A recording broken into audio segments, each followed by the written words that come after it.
Hello friends, welcome again to my channel. This time I am going to continue with my math tutorial. Sorry that it was cut for a while because of several works. So anyway, I'm here now to continue the math tutorial, which is my sharing to parents, grandparents, and guardians.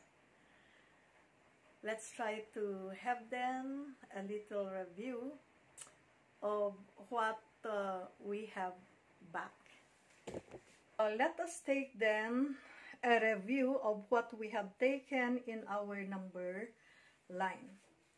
Remember, we started from 1, 2, 3, and the rest of the numbers. Take note that we did call these numbers as our counting numbers or natural numbers, and there is a third name. We call them our positive numbers.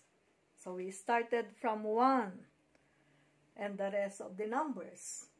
But then, we added a 0. So once we add 0 to our natural numbers, we have what we call your whole numbers. Then, we did say also that at the left side of 0 are the negative numbers. So that a combination of negative numbers, 0, and the positive numbers, we call that set of numbers now as our set of integers. And of course, we have taken the fundamental operations of our integers, and that is where we stop. But take note, there is still some other numbers in our number line. As you can see from here, I divided the distance of 0 and 1. If I am going to divide it only into 2, then one division is called 1/2. If we are going to divide it into 4 equal parts, as you can see, we have 1, 2, 3, 4. The first part is what we call 1/4. Then, since we are taking 2 parts, it will become 2 all over 4. And next is, there are 3 parts, 1, 2, 3. It becomes 3 over 4. Then for the fourth one, and that is equal to 1, it will become 4 over 4. So you are not going to wonder, why is it that 1 will become again another number? It will be under another set of numbers. Yes, it is because we have still another set of numbers. We call them our rational numbers. And what is there on the rational numbers then? You have seen that I have included here fractions.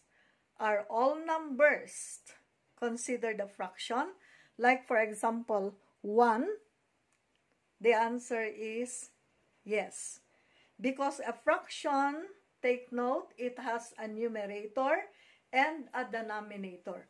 What could be then the denominator of 1? We can always say 1 divided by 1 or 1 over 1, so that it has a numerator and a denominator. Will that still be equal to 1? Yes, because 1 divided by 1 is equal to 1. How about 2? Can it become a fraction? Of course, yes. If we are going to divide 2 by 1, it has already a numerator and it has a denominator. Therefore, in our set of integers, if we are now going to consider a numerator and denominator, we have what we call a set of fractions. In general, we call it the set of our rational numbers. So that is now where we are going to start with our lesson, the operation of rational numbers. Okay, so this time let us study also how we can compare two fractions. In comparing two fractions, there is what we call the process of cross multiplication. If we are going to cross multiply the first numerator with the second denominator, 5 times 7 is equal to 35. 8 times 3 is equal to 24. The greater result will also point to where the greater fraction is. So since 35 is the result we have placed in the first fraction, 5 over 8, 35 is very much greater than 24. Therefore, our relation is greater than. 2 times 11 is equal to 22. And 5 times 4 is equal to 20. 22 is greater than 20. Therefore, 2 over 5 is greater than 4 all over 11. How about the third example? 3 times 12 is equal to 36, and 4 times 9 is also equal to 36. Because they are equal, we can say that 3 over 9 is equal to 4 all over 12. Next example, it's now with a negative number. Negative 3 times 1 is equal to negative 3, and 2 times 1 is equal to 2. Any negative number is always lesser than any positive number. So, negative 3 is lesser than 2. Negative 1/2 then is lesser than 1/3. And the last example, 3 times negative 1 is equal to negative 3, and 2 times negative 1 is equal to negative 2. Negative 3 rather is lesser than negative 2. Therefore, we say that negative 1/2 is lesser than 1/3. We can also arrange our rational numbers either in decreasing order or in increasing order. If we are to arrange this into its decreasing order, decreasing, so meaning to say we are referring to our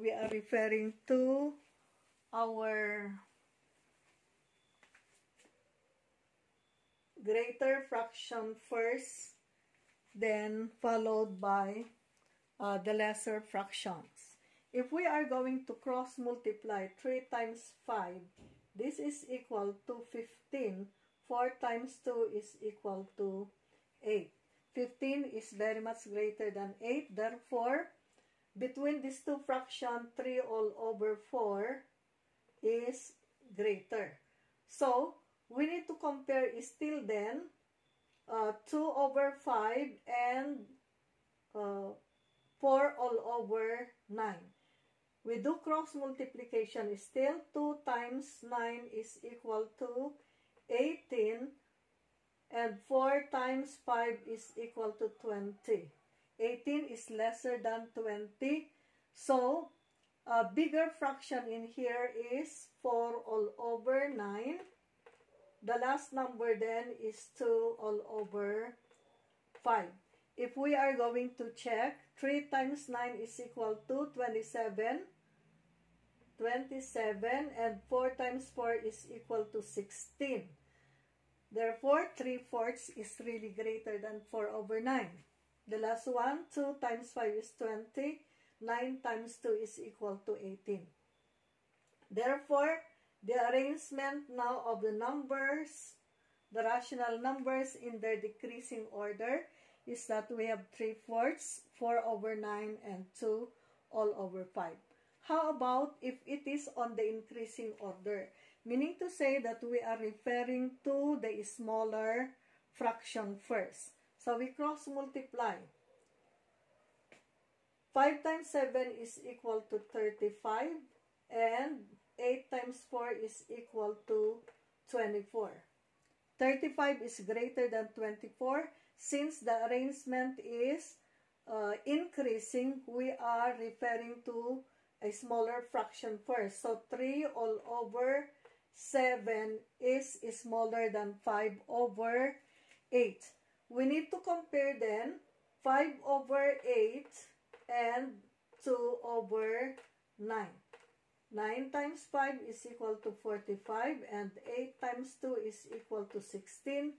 45 is greater than 16, so the next number must be 2 all over 9, and the last number is equal to 5 all over 8. So from the smallest fraction to the biggest fraction, let's say again, 3 times 9 is equal to 27, and 7 times 2 is equal to 14. So the arrangement is not yet correct, meaning to say then, because 3 times 9 is 27 and 7 times 4 is 14, the first number then must be 2 all over 9. Thus, we compare 3/7 and 5/8. 3 times 8 is equal to 24, and 5 times 7 is equal to 35. Therefore, next number in here must be 3 all over 7, and the biggest fraction included in the group must be 5/8. Let us check. 2 times 7 is 14, and 9 times 3 is equal to 27. So, smaller is really 2/9. Between these two, 3 times 8 is 24, and 3 times 5 is 35. Therefore, 3/7 is smaller. Therefore, on its increasing order, the arrangement must be 2/9, 3/7, and 5/8. So, with this lesson, I hope that you were able to refresh your knowledge on how to compare fractions. Very important if we are going to do cross multiplication, where the highest result is, it is pointing at a greater fraction. So you can do that comparing two fractions, and you can also apply that in arranging fractions either on the decreasing order or on its increasing order. So thank you again for refreshing these lessons. I hope that you were able to recall again your process of comparing two fractions or in arranging fractions. Thank you very much. Until our next lesson. Bye!